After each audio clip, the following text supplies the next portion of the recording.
L'homme a toujours existé à travers ce qu'il fait. Depuis l'aube des temps, nous avons toujours cherché à exprimer nos émotions au travers de l'art. Façonner le monde qui nous entoure, afin de le questionner et de chercher à le comprendre, fait partie intégrante de notre ADN. La nature a donné aux Limousins le kaolin, et les Limougeaux ont travaillé la terre au travers de la céramique et de la porcelaine. Mot qui est aujourd'hui indissociable de Limoges. Cette cité de la céramique a rayonné durant plus de 2 siècles en s'exportant à travers le monde entier, mais a fini par se faire appeler la Belle Endormie dans les années 1980. C'est de ce constat que naît le collectif Esprit Porcelaine en 1984. Ayant pour maxime vivre et créer à Limoges, ce collectif de plus de 40 créateurs pense, dessine et œuvre au quotidien grâce à ce matériau emblématique de Limoges qu'est la porcelaine. Une rencontre entre Monsieur Christian Couty, membre fondateur du collectif, et Madame Gloria Montenegro, fondatrice de la Caféothèque à Paris, mène à une simple question. Comment Limoges, grâce à ses tasses en porcelaine, pourrait-elle rendre ses lettres de noblesse au café de spécialité guatémaltèque ? Ainsi, les jeux étaient faits, et l'Esprit Porcelaine se mit à repenser la tasse en elle-même. Elle qui est devenue un symbole quotidien pour des millions de personnes à travers le monde. Les réflexions de cette collaboration franco-guatémaltèque ont permis de mettre en lumière un pan de l'histoire de Limoges. De nombreuses familles guatémaltèques ont ainsi collectionné et utilisé des services en porcelaine de Limoges jusqu'aux années 1920-1930 avant d'arrêter de les importer. C'est ainsi qu'a débuté la fabuleuse nouvelle aventure d'Esprit Porcelaine, organiser 3 expositions à Guatemala afin de mettre en avant le savoir-faire porcelainier limougeot, recréer des liens commerciaux et culturels entre ces 2 régions du globe et s'enrichir des traditions pré- et post-colombiennes du textile et du café du Guatemala. Le festival Blanco et Fuego naissait.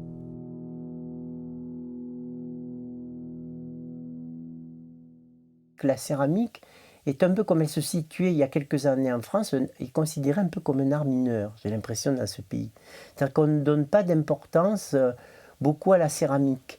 Et donc c'était tout à fait normal que nous accompagnions Esprit Porcelaine dans cette exposition à Guatemala City. Le vecteur créativité au sens avec la porcelaine et Esprit Porcelaine était fantastique pour avoir une action dans ce cadre général d'une vision de la démocratie, de la préservation de l'environnement et du partage de la créativité et des échanges entre Limoges et Guatemala. Et en fait, je pense que la porcelaine, qui a un certain nom, vient se présenter dans ce lieu et on se rend compte qu'en fait, on a découvert des artistes mais qui sont exceptionnels, entre l'histoire de la terre et le son.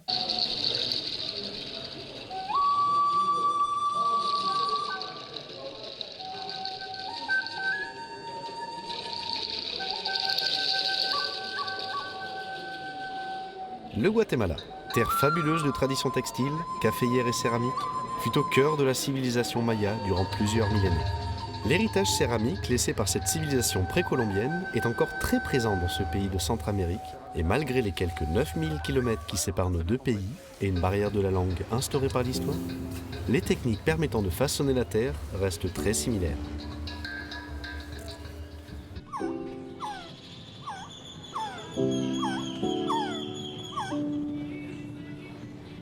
En tendant l'oreille dans les forêts guatémaltèques, on peut entendre les cris d'un quetzal. Un oiseau rare et sacré pour les Mayas, dont les longues plumes étaient très prisées. Ce pays, d'un peu moins de 17 millions d'habitants, brille par sa végétation luxuriante, ses couleurs vives et ses volcans. Le pays de l'éternel printemps, pourtant riche d'extraordinaires cultures millénaires, est comparé à une cage dorée. Les disparités sociales du pays ne sont pas favorables à l'accès à la culture et au monde extérieur.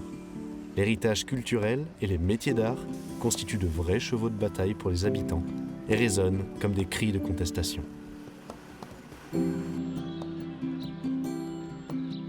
Le voyage Blanco et Fuego nous a conduits jusqu'à la ville de Chinautla, située non loin de la capitale guatémaltèque, à la rencontre d'une fabuleuse artiste céramiste qui exprime son amour et ses cris politiques en façonnant la terre.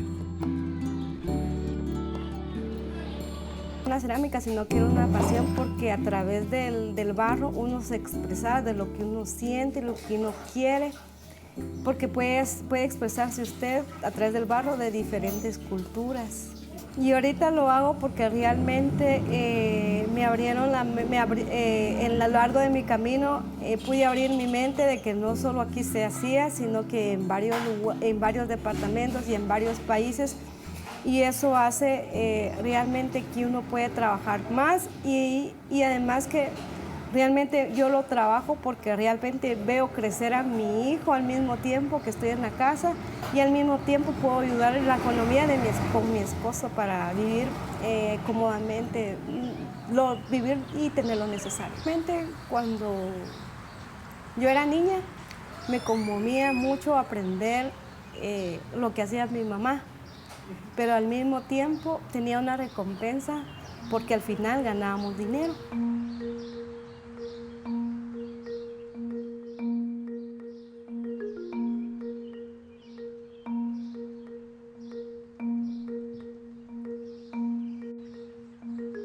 Cuando hago una pieza yo me expreso y me libero, porque siento que siento que yo hablo más que todo me enfoco en la problemática de aquí.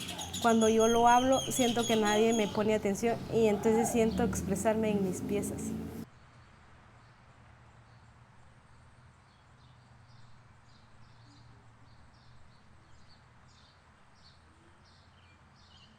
Trabajo solo con las manos y unos instrumentos que son muy sencillos, más para darle forma, para darle más o menos algún diseño que yo quisiera. Son materiales que uno puede encontrarse en la casa, por ejemplo, el cabo de una peine, una cuchara, un tenedor, cositas sencillas. Realmente es lo que a mí me gusta. Es lo que a mí siento expresarme en ella y sin ella no siento no siento expresarme en eso y es una necesidad que es de mí.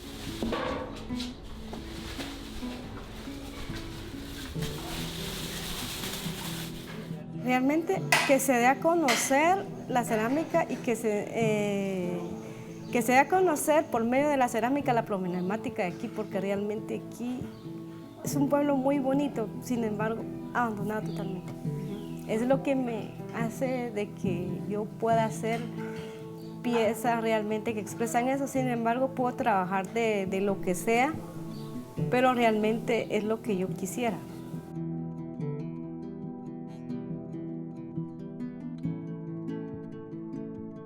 Et il y a des céramistes qui travaillent dans des conditions presque lamentables dans ce pays. Et je pense que si des expositions peuvent être aussi le moteur pour apporter à des pays ou à des choses, faire prendre conscience que cette céramique, elle est notre terre, elle est notre construction, elle est nous-mêmes un peu.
Une partie des membres du collectif s'est vue participer à un atelier chez Carlos Chaclan, grand artiste céramiste qui travaille l'argile dans le respect des traditions ancestrales mayas. Restaurateur de céramique préhispanique au musée Popol Vuh de l'université Francisco Marroquín, créateur et artiste, son travail est reconnu au Guatemala et à l'étranger. Ses créations céramiques redonnent vie au son de l'époque maya et transportent dans un lointain passé qui semble vivant le temps de quelques notes de musiques enivrantes.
C'est en plein cœur du musée Ixchel, consacré aux textiles et vêtements indigènes, qu'a eu lieu la principale exposition du festival Blanco et Fuego.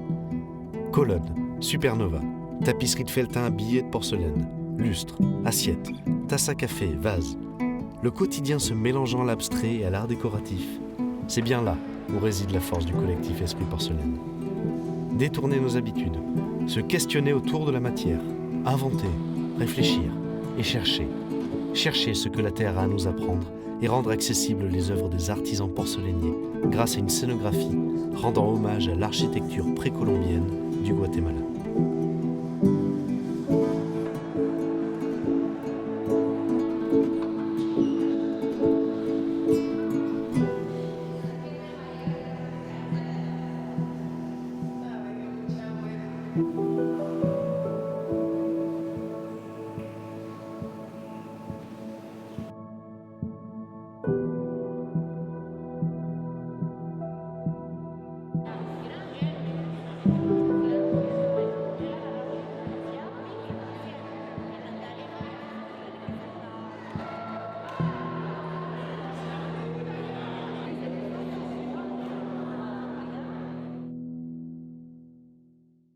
C'est en retournant à Limoges que l'on peut observer les nouvelles utilisations de la porcelaine.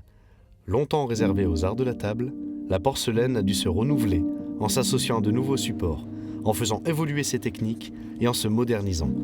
La force du collectif d'Esprit Porcelaine, c'est de regrouper en son sein des créateurs, des porcelainiers, des architectes, mais aussi des joailliers. Et c'est en observant les petites pièces sur lesquelles œuvrent ces derniers, dans la finesse des bijoux créés en y associant de la porcelaine, qu'on voit un exemple des initiatives du collectif. Alors lorsque nous sommes venus sur Limoges, c'était en 92, on a commencé à travailler dans la joaillerie, et tout de suite on s'est demandé qu'est-ce qu'il y avait à faire, qu'est-ce qu'on pouvait amener de plus à la joaillerie, quel était l'artisanat local qu'on pouvait inclure dans un bijou. On a tout de suite pensé à l'émail et à la porcelaine. Et de fil en aiguille, on a commencé à s'intéresser à ces deux secteurs pour l'inclure dans nos créations. La porcelaine, qui est très similaire, même si les matériaux sont complètement différents, très similaire à la bijouterie, on a voulu trouver un moyen de faire des pièces en porcelaine. Et bon, évidemment, avec Esprit Porcelaine, ça facilite beaucoup les choses, ils sont très ouverts. On veut faire ça, pas de problème, on va essayer, on va le faire, ça marche pas, mais on le fait, on essaye. Et c'est comme ça qu'on peut avancer. Enfin, je pense que c'est comme ça qu'on peut avancer.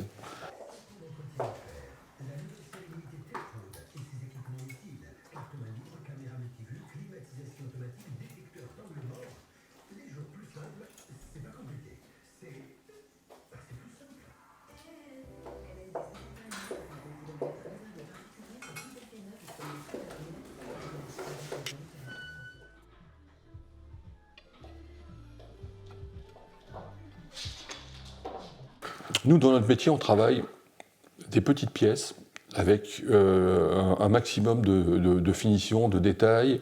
Le fait de travailler sur des pièces un peu plus importantes, enfin je dis un peu plus importantes, c'est pas monumental non plus, hein, ça nous aère un petit peu l'esprit, quoi, quelque part. C'est un matériau qui est noble, c'est une belle matière, la porcelaine. Ça peut être brillant, ça peut être mat, ça peut être satiné, ça peut avoir un côté brut comme un côté hyper bien fini. Il y a beaucoup de marques de luxe qui communiquent sur les savoir-faire. Donc ça revient à la mode, même si ils commercialisent d'autres produits qui n'ont rien à voir. Mais le savoir-faire, c'est une richesse quelque part. Ça a été dénigré souvent, tiens, tapissière, machin, c'est un travail manuel, puis point barre, quoi. Nous devons continuer à former des jeunes talents sur place de telle manière qu'il y ait ce vrai renouvellement. Et cette vraie transmission, ce qui fait la force de l'humanité, c'est transmettre. Et une fois que vous avez transmis et que la compétence est acquise par un plus jeune, lui-même va y apporter sa créativité particulière pour transmettre à son tour. En fait, on se rend compte maintenant que ce travail manuel, pour arriver à acquérir une bonne performance, une bonne précision, il faut des années de pratique, quoi. Des années de médecine. C'est pareil.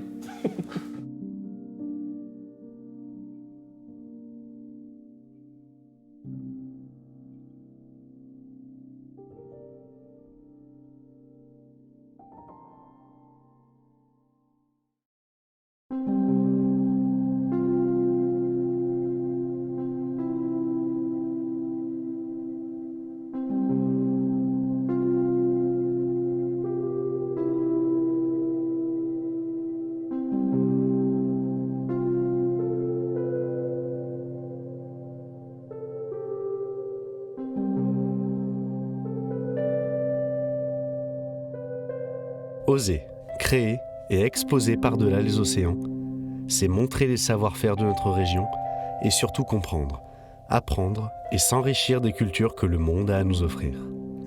Au bord du lac Atitlán, la ville de San Juan La Laguna offre à la coopérative Casaflor Ichaco un paysage volcanique qui, dit-on, aurait inspiré Antoine de Saint-Exupéry pour donner naissance au paysage du Petit Prince. Cette coopérative est exclusivement tenue par des femmes qui créent, tissent et défendent chaque jour leur art du textile. Une tradition familiale ancrée dans le pays depuis plusieurs siècles, faisant écho à l'attachement de Limoges à sa porcelaine. Desde mi punto de vista personal, si definitivamente Guatemala no fuera Guatemala si no fuera por las tradiciones. En realidad es importante también reconocer que un país lo hacen las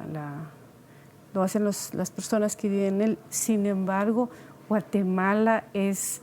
O sea, yo tengo un ejercicio que hago, que tengo un mapa en blanco. Guatemala sería un país más, ¿verdad?, con sus municipios y departamentos, pero Guatemala tiene un detalle a favor, que es la tradición textil y todas las tradiciones que se practican en Guatemala.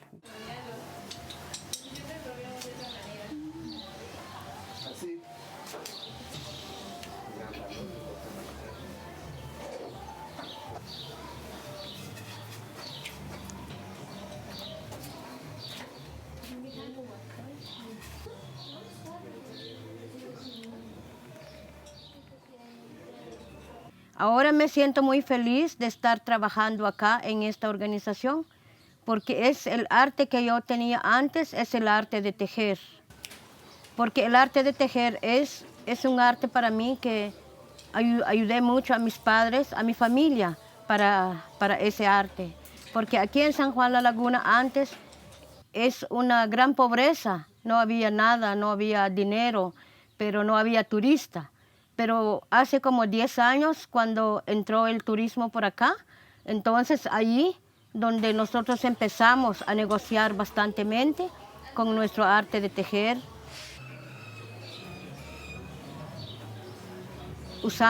Hacemos variedades de productos, lo que es el cubrecama, chalinas, bufandas, caminos de mesa, manteles de mesa, huipiles. Por ejemplo, este huipil que yo porto ahorita significa nuestras abuelas antes hacían su traje típico con el rojo y el algodón blanco. Solo con 2 colores era el huipil traje, el huipil de San Juan La Laguna. Y con estos símbolos que lleva y con la rueda que lleva acá. Por ejemplo, la rueda que lleva acá es como en el camino de cada persona, como es el mundo que está dando vuelta. Y se lleva un sute negro para ir a la iglesia o para ir al mercado para que traigan cosas en el sute. Y también la faja es una faja rojo. Entonces aquí decían nuestras abuelas, aquí viene nuestra fuerza. Porque cuando uno aprieta la cintura, aquí es la fuerza. Uno tiene que agarrar rápido las cosas, uno tiene que tejer bien para que esté bien la mujer. Sí.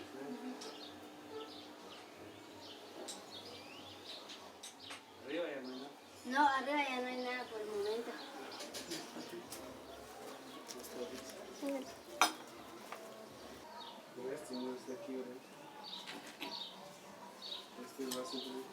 ¿Cómo?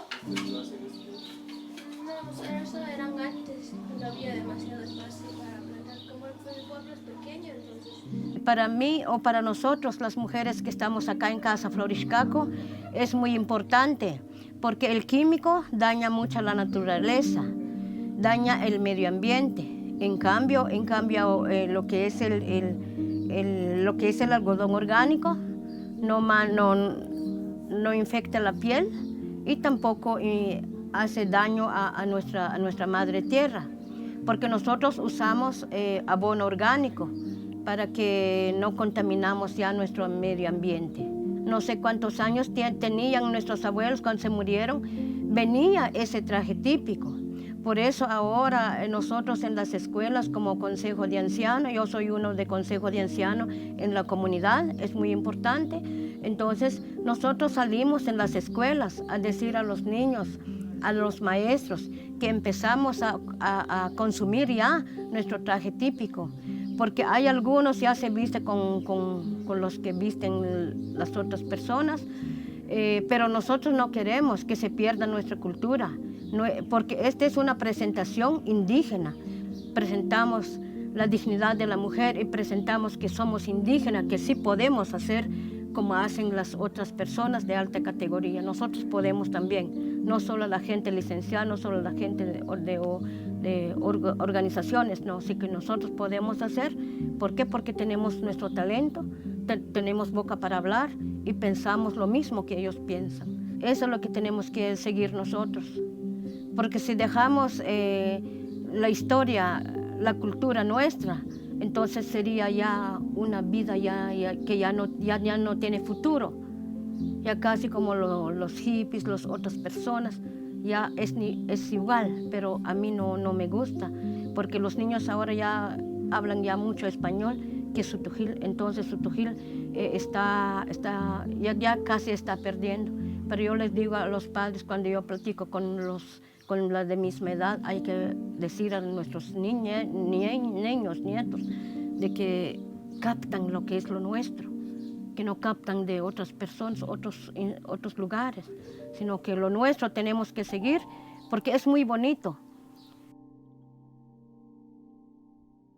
L'ouverture des marchés et des frontières, ainsi que l'expansion économique et démographique mondiale, nous ont poussés à changer nos habitudes de vie.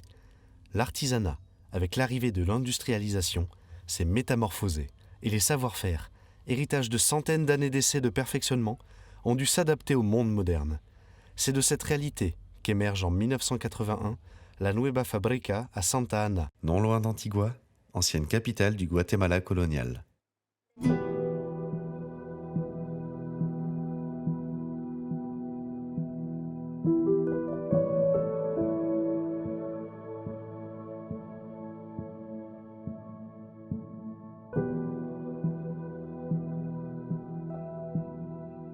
I love traveling the world. I love Europe.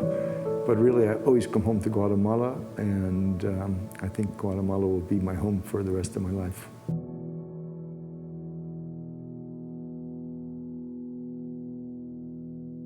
Well, I came here originally as a photographer. Moving on, I met some weavers while I was photographing, and I started developing in 1980 some weavings up in a town called Momostenango. During 1981, when the armed conflict became very dangerous to travel, I moved the weavers to Antigua, and that was the beginning of our mill in 1981 here in Antigua.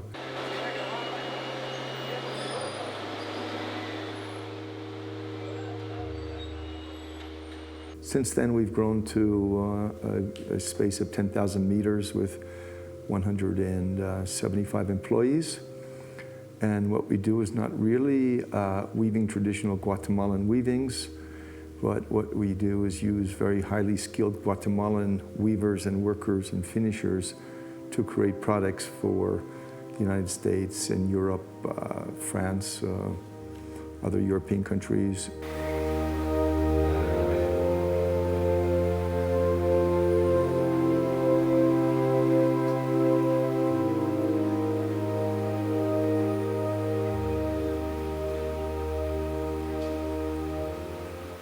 So what we actually weave is not, wouldn't be recognized as a Guatemalan product, but we have amazing craftsmen that do beautiful work here. People in the mill, we have many women who weave still in the traditional techniques. This also gives them the skills to manipulate the weavings and finish them beautifully. The men who have never been weavers before they came here, but came from weaving homes. 10% of the Guatemalans are weavers, and many of the people have weaving in their history and in their home life. Their families, their mothers were weavers. Some certain types of weaving are done by men. So we're using their skills to create something that is a product that is needed in the world.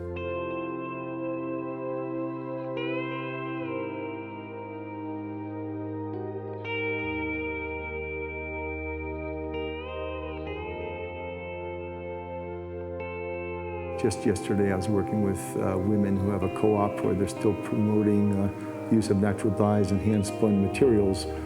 And we're actually, through the foundation, going to be planting a lot of the plants they need. They don't have much land, so we're going to be using land that's available to us to be growing these different plants for natural dyeing. So the purpose of the foundation is also to support culture as it is, not try to change it, but also open up conversations to create more opportunities for people in general in Guatemala.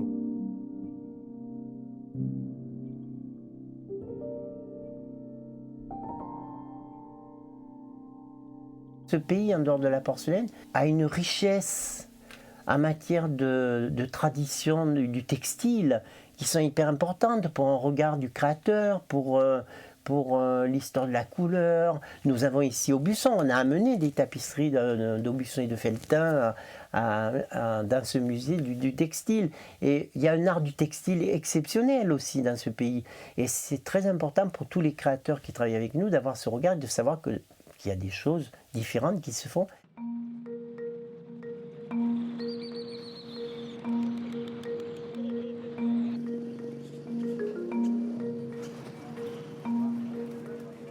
En plein cœur historique de la ville de Guatemala se cache le musée Casa Mima, dont l'architecture rappelle l'époque républicaine guatémaltèque des 19e et 20e siècles. C'est dans cet espace figé dans le temps que le collectif Esprit Porcelaine a organisé sa seconde exposition, où une incroyable collection de porcelaine Limougeaude du 19e et du début du 20e siècle, présente au Guatemala, s'est naturellement mariée avec les créations contemporaines du collectif.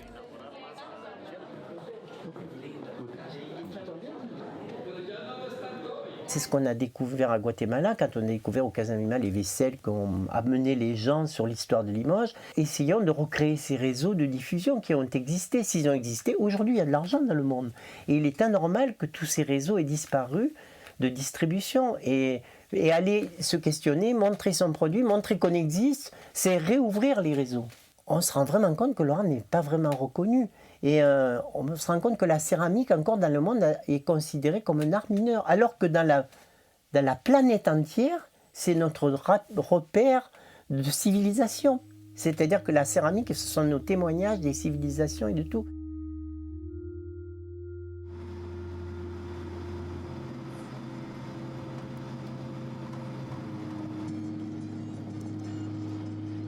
Le café a marqué le point de départ du périple d'Esprit Porcelaine et c'est naturellement que le galion Blanco y Fuego navigua en territoire néo-aquitain et guatémaltèque à la découverte des baristas, de l'économie et de l'histoire du café. Largement présent dans le quotidien du pays d'Amérique centrale, le café représente une vraie tradition familiale et un vecteur économique majeur du Guatemala. Ses terres volcaniques et son climat offrent une terre d'accueil idéale à la culture du grain de l'or noir. La propriété de la famille Celaya, située dans les montagnes d'Antigua, fait figure de modèle dans l'exploitation caféière et offre un écrin onirique aux cerises de café. La cosecha se inicia de enero, dura unos 3 meses la cosecha de café. Toda la cosecha se procesa aquí. Aquí se va a beneficio húmedo, beneficio seco, hasta su momento de exportación. Alors le café, c'est évidemment une boisson nationale. Les Guatémaltèques en boivent beaucoup. Et ils boivent un café qui est en général plus dilué que ce qu'on connaît en Europe ou en tous les cas en France. Jusqu'aux années 20 à 30, les familles guatémaltèques avaient des services en porcelaine de Limoges. Et ce mélange entre le café et des tasses sublimes participait aussi au plaisir du goût et des produits de qualité. L'habitude des Français, je pense que, historiquement en tout cas, c'est l'espresso. L'espresso, on l'appelait le petit noir dans les bars d'antan, qui venait de nos anciennes colonies, qui étaient l'Afrique de l'Ouest, et donc du Robusta. Et le Robusta, on le connaît par rapport à l'Arabica, il est beaucoup plus caféiné et donc beaucoup plus amer. Maneja muchas variedades, manejan variedades geisha, tenemos java, maragogipe, tequisic, borbón. aquí, a la izquierda.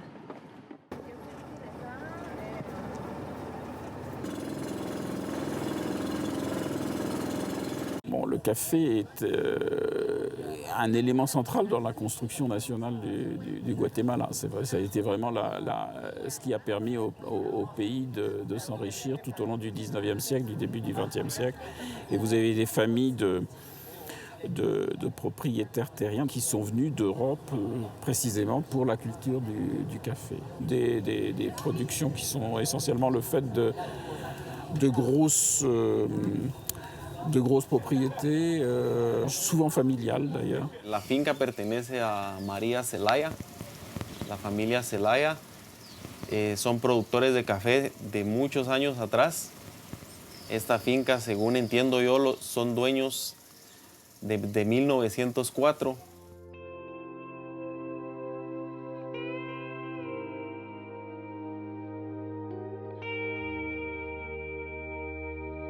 À ma connaissance, les principaux marchés sont le Japon, les États-Unis et beaucoup l'Allemagne aussi.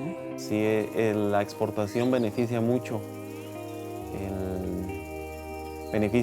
a los pequeños productores y a los productores, porque se busca un mejor precio, y esto también conlleva que el propietario o el productor puede ofrecer algo mejor a sus trabajadores. Abre muchas opciones de generar un crecimiento para el país, que creo que eso es lo que todo el mundo es lo que quiere y lo que busca como guatemaltecos, es generar mejores ingresos, generar un mejor estilo de vida, y creo que a través del grano o a través del café eso es lo que se busca.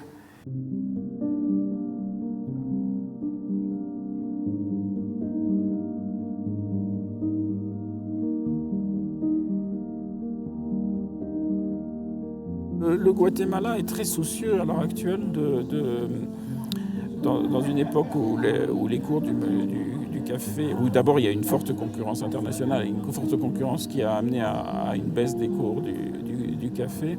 Les Guatémaltèques sont soucieux de proposer un produit peut-être de plus grande valeur ajoutée.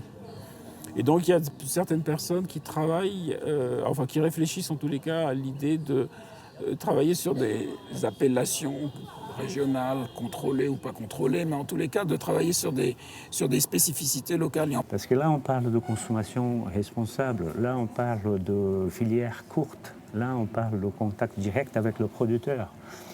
On connaît le producteur, on va chez lui, il vient chez nous. Donc c'est carrément une niche dans le café. Et donc on parle de qualité, on ne parle pas tout le temps de quantité. C'est plutôt la qualité qui va être cherchée et mise en valeur. Para nosotros como institución, creo que es bien importante incentivar al productor para que pueda generar una producción óptima en la cual podamos desarrollar sabores únicos y que identifican a Guatemala como un país producteur de alta calidad. Aujourd'hui, on est comme dans d'autres mouvances, comme la bière artisanale, comme aussi le vin naturel, d'essayer de retrouver autre chose, et à travers un produit de qualité.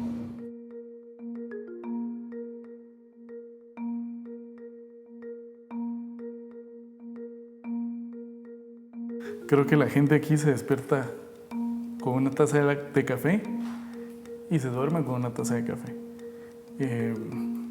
Creo que tal vez no somos el mejor país consumidor, no tanto porque no consumamos café, sino porque tal vez no sabemos cómo tomarlo y cómo prepararlo, pero creo que sería imposible para nosotros en Guatemala vivir sin café.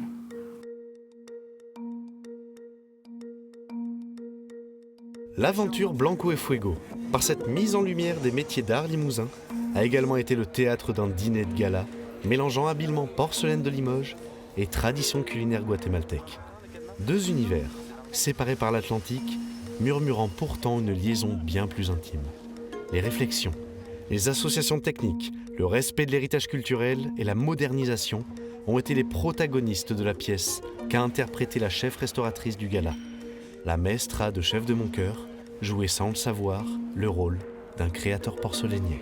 We do select every single dish for every single plate, so it depends. If it's gonna be something more slightly or more elegant, we use porcelain. If we're gonna use something more cultural and more traditional, we use clay. And so it depends, yeah.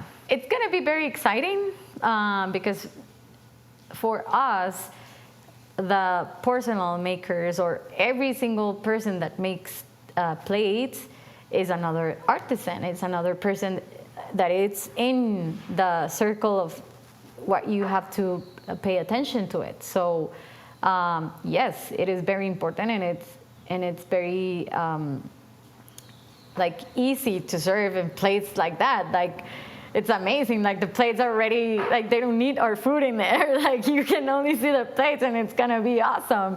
And our tables light up, so you can see the translucent of the porcelain.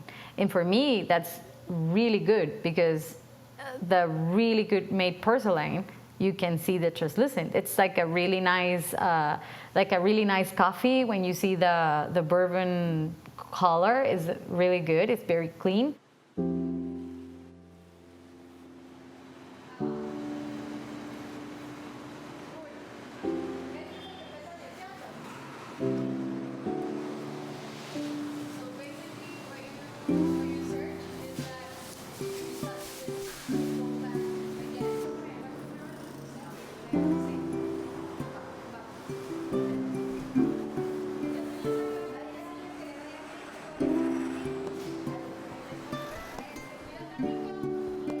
It's super important to us to know how they do stuff.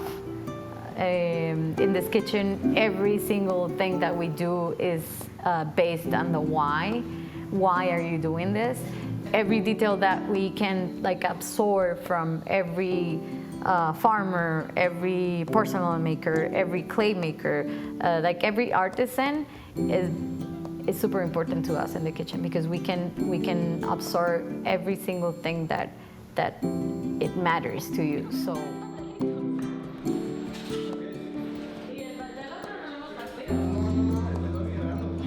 But tonight, the dinner that we're making, it was super fun because we saw this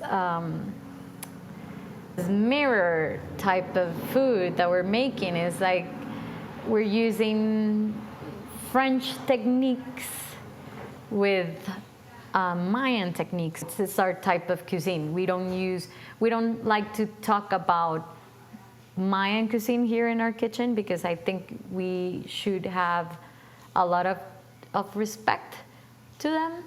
I prefer to leave that kind of cuisine to the people that have learned that from your mom and from your grandmother because Mayan cuisine is like that. Like you have to learn it as a tradition in your family. We use as an inspiration everything that goes around Guatemala, like the colors, the textures, the ingredients, especially the ingredients. We don't use anything that it's not raw here, so we get inspired of the man that sells hot dogs in the streets or the lady that makes tamales in her house, like every single that it's more cultural than Mayan, because I think that Mayan is like more respectful for us. Basically, what you're seeing today in the dinner is that we're using this French and Guatemalan techniques in the plates mixed, because I think that most of our cuisine around the world, it's very similar when you see like very, very deep.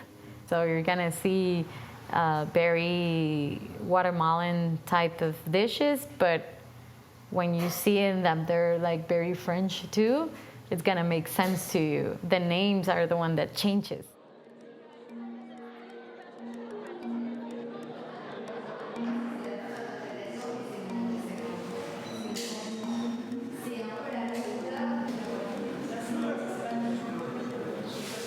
La galerie de l'Alliance française a accueilli la 3e et dernière exposition du festival Blanco et Fuego.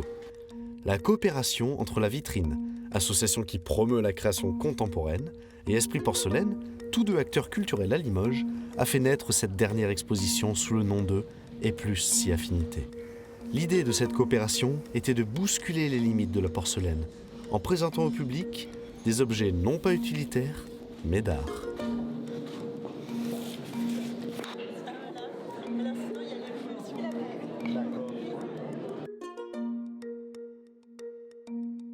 Moi, je crois beaucoup aux gens qui voyagent, qui s'ouvrent. Alors aujourd'hui, ça ne fait pas partie de la politique parce qu'on est dans un monde qui va se questionner à travers ça, parce que quand on sait que le tourisme et les voyages sont le premier polluant de la planète, on se questionne parce qu'on se dit aussi, on fragilise peut-être quelque chose. Mais enfin, on a besoin d'exister et l'homme a toujours existé à travers ce qu'il fait. Nous leur faisons connaître ce que nous sommes et en allant chez eux, nous les reconnaissons et nous apprenons ce qu'ils sont, nous apprenons de leur histoire.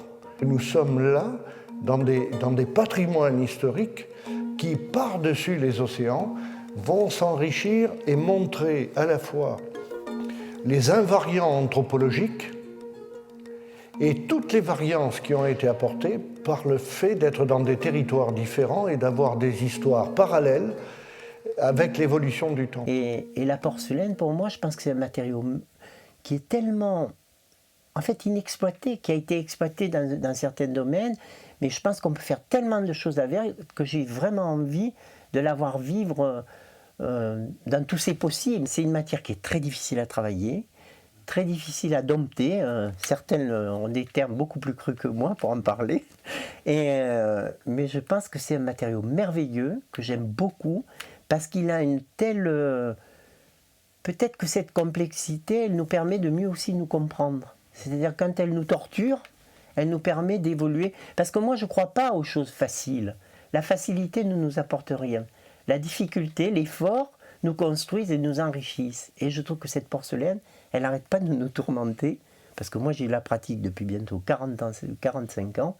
Et j'avoue qu'à chaque fois, j'ai un émerveillement quand je fais quelque chose parce qu'elle m'a fait avancer de pas dans la vie et aussi dans ma vie personnelle. Parce qu'elle m'a questionné, elle m'a interrogé, elle m'a apporté, mais des fois, elle m'a torturé, vraiment torturé.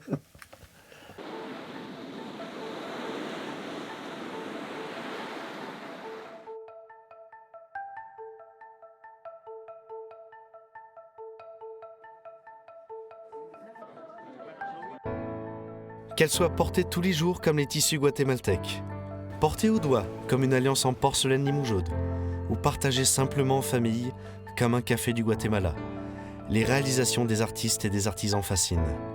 L'art forge notre identité, représente un vestige intemporel de notre passé et nous questionne sur notre avenir.